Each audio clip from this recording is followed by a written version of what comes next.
Hello दोस्तों, आज की वीडियो में मैं बतलाने जरूर आप लोगों को माध्य निकालने के लिए कि किस प्रकार से माध्य निकाला जाता है। सो मेरे वीडियो से बने रहिएगा और वीडियो को लास्ट तक देखिएगा। आज की वीडियो में हम लोग क्लास 10th लेवल के जो माध्य निकालने का तरीका होता है उस चीज को हम सीखने वाले हैं कि क्लास 10th में किस प्रकार के माध्य ज्ञात किया जाता है, क्योंकि 9th क्लास में ज्ञात करने का तरीका कुछ और होता है और 10th क्लास में माध्य ज्ञात करने का तरीका जो होता है कुछ और होता है। दोनों में डिफरेंस पाए जाते हैं। तो आज की वीडियो में हम लोग सीखेंगे कि क्लास 10th लेवल का जो माध्य का चैप्टर होता है उस वाले चैप्टर में से माध्य किस प्रकार से हम ज्ञात करते हैं। तो चलिए हम लोग शुरुआत करते समझते हैं कि किस प्रकार से माध्य ज्ञात किया जाता है। जैसे कि यहाँ पे देखिएगा प्रश्न दिया गया है, इस प्रश्न को हम लोग हल करेंगे और इसी के माध्यम से माध्य ज्ञात करने के लिए सीखेंगे। यहाँ पे लिखा गया है पौधों की संख्या। पहले में यहाँ पे दिया गया है पौधों की संख्या, उसके बाद में यहाँ पे दिया गया है घरों की संख्या। इस प्रकार से यहाँ पे लिखा है पौधों की संख्या में 0, 2, 2, 4, 4, 6, 6, 8, 8, 10, 10, 12, 12, 14 इस प्रकार के दिए गए हैं। और यहाँ पे दिया गया 1, 2, 1, 5, 6, 2, 3 ये घरों की संख्या दी गई है। अब इसी प्रश्न को हल करना, इसी से हमें माध्य ज्ञात करना है। तो माध्य ज्ञात करने के लिए यहाँ पे जो दिया गया पौधों की संख्या है, ये पौधों की संख्या क्या होता है इसको समझना पड़ेगा। और यहाँ पे घरों की संख्या जो दिया गया है, ये घरों की संख्या क्या होता है उसको समझना है। और उसके बाद में आपको सारा प्रोसेस मैं बतला रहा हूं उसको आपको करना है, उसके बाद में फॉर्मूला पे लगाएंगे, बहुत ही इजीली आप इसको ज्ञात कर लेंगे। अब यहाँ पे मैंने कुछ लाइन ड्रॉ किया है, जैसे कि यहाँ पे देख रहे हैं इस प्रकार से हमने लाइन ड्रॉ कर लिया है। लाइन ड्रॉ करने से क्या होता है वो चीज अभी समझिएगा। जैसे कहने का मतलब है कि जब हम ये लाइन ड्रॉ किए हैं तो इस वाले प्रश्न को यहाँ पे लिख लेंगे। यहाँ पे लिखेंगे, यहाँ पे दिया क्या गया पौधों की संख्या। पौधों की संख्या का मतलब क्या होता है, तो पौधों की संख्या का मतलब होता है वर्ग अंतराल। पौधों की संख्या जो दिया गया है क्या होता है, वर्ग अंतराल होता है। जैसे कि आप इसका बेसिक कॉन्सेप्ट समझेंगे तो उसमें समझेंगे वर्ग अंतराल क्या होता है। तो ये जो होता है एक अंतराल पे चलता है। जैसे कि यहाँ पे दिया गया 0, 2, यानी कि 0, 2 इसमें अंतर जब देखेंगे 0 और 2 में तो 2 का अंतर आ रहा है। इसी प्रकार से 4, 2 में अंतर देखिएगा तो कितना का अंतर आता है, तो 2 का अंतर आ रहा है। यानी कि ये जो दिया गया है सभी यहाँ पे घर जितने भी बॉक्स हैं सभी बॉक्स में 2 का अंतर दिए गए हैं, इसलिए इसको क्या कहा जाता है, वर्ग अंतराल कहा जाता है। अब इस चीज को हम यहाँ पे लिखेंगे, वर्ग अंतराल लिख सकते हैं और या तो वर्ग भी लिख सकते हैं। यहाँ पे वर्ग लिख लिया गया। इसके बाद में ये जो घरों की संख्या दिया गया है, घरों की संख्या को बारंबारता बोला जाता है। घरों की संख्या जो दिए गए इसको बारंबारता बोला जाता है। और बारंबारता को हम एफ से सूचित करते हैं। बारंबारता को एफ से सूचित करते हैं। एफ से छोटी एफ से, यानी कि स्मॉल लेटर जो एबीसीडी का जो स्मॉल लेटर एफ होता है उससे हम बारंबारता को सूचित करते हैं। इसको इंग्लिश में फ्रीक्वेंसी बोला जाता है। तो हम यहाँ पे डायरेक्टली इसको लिख देते हैं, एफ लिख देते हैं। अब यहाँ पे जो वर्ग अंतराल दिए गए हैं यानी कि पौधों की संख्या जो दिया गया है इसको हम एज इट उतार लेंगे जैसे दिया गया है। जैसे कि दिया गया 0, 2, यहाँ पे 0, 2 उतार लेंगे। उसके बाद में आगे दिया गया है 2, 4, हम क्या करेंगे आप लिखेंगे 2 और 4 लिख लेंगे। इसके बाद में जितने भी नंबर्स दिए गए हैं सभी को बारी बारी से हम उतार लेंगे। 4, 6, उसके बाद में आगे आ जाएगा 6, 8, उसके बाद में आएगा 8, 10, उसके बाद आएगा 10, 12 और उसके बाद आएगा 12, 14। इतना हमने कर लिया, यानी कि जो भी वर्ग अंतराल दिए थे वर्ग अंतराल को हम यहाँ पे उतार लिए हैं। उसके बाद में ये जो घरों की संख्या दी गई इसको बारंबारता बोला जाता है। तो बारंबारता को उसी प्रकार से जो दिया गया इसको हम उतारेंगे, यानी कि एक यहाँ पे दिया गया 1 उतारेंगे। उसके बाद 2 है 2 उतारेंगे। 2 के बाद यहाँ पे 1 है, फिर 1 यहाँ पे लिखेंगे। 1 के बाद 5 है 5 लिखेंगे। 5 के बाद 6 है 6 लिखेंगे। 6 के बाद 2 है यहाँ पे, फिर 2 लिखेंगे। उसके बाद में 3 है 3 लिखेंगे। तो इतना तो आप लोग कर लीजिएगा। इतना करने में किसी को दिक्कत नहीं होगा, क्योंकि जो प्रश्न में दिया गया है उसी को हम यहाँ पे उतार लिए हैं। अब इसके आगे हमें क्या करना है वो चीज समझिएगा।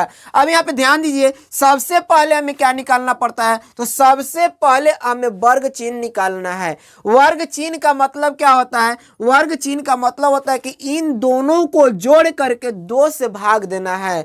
इन दोनों को जोड़ करके जो वर्ग अंतराल दिए दिए गए हैं इनको जोड़ करके 2 से भाग देंगे और भाग देने पे जितना आएगा वो हमारा वर्ग चिन्ह होता है। यानी कि वर्ग चिन्ह का एक फॉर्मूला होता है, सूत्र होता है कि निम्न सीमा जोड़ उच्च सीमा बटा 2। ये फॉर्मूला होता है, निम्न सीमा जोड़ उच्च सीमा बटा 2। इसी पे हम वर्ग चिन्ह निकालेंगे। अब इन दोनों को जोड़िएगा तो 0 में 2 जोड़िएगा, 0 में 2 जोड़ने पे 2 होगा और 2 में 2 से भाग दीजिएगा तो कितना होगा, 1 होगा। यहाँ पे वर्ग चिन्ह को x से सूचित किया जाता है, यहाँ पे x लिख लिया जाता है, इसीलिए मैंने यहाँ पे x लिखा है। x लिख लिए, x का मतलब क्या होता है, वर्ग चिन्ह होता है यहाँ पे, इसीलिए हम यहाँ पे क्या लिखे, x लिखे। अब इन दोनों को जोड़ करके 2 से भाग देने पे कितना हो जाएगा, 1 हो जाएगा। 4 और 2 को जोड़िएगा 6 होगा, 6 में 2 से भाग दीजिएगा 3 हो जाएगा। उसके बाद 4 और 6 को जोड़िएगा 10 होगा, 10 में 2 से भाग देंगे 5 हो जाएगा। इसके बाद 8 और 6 को जोड़िएगा 14 होगा और 14 में 2 से भाग दीजिएगा 7 हो जाएगा।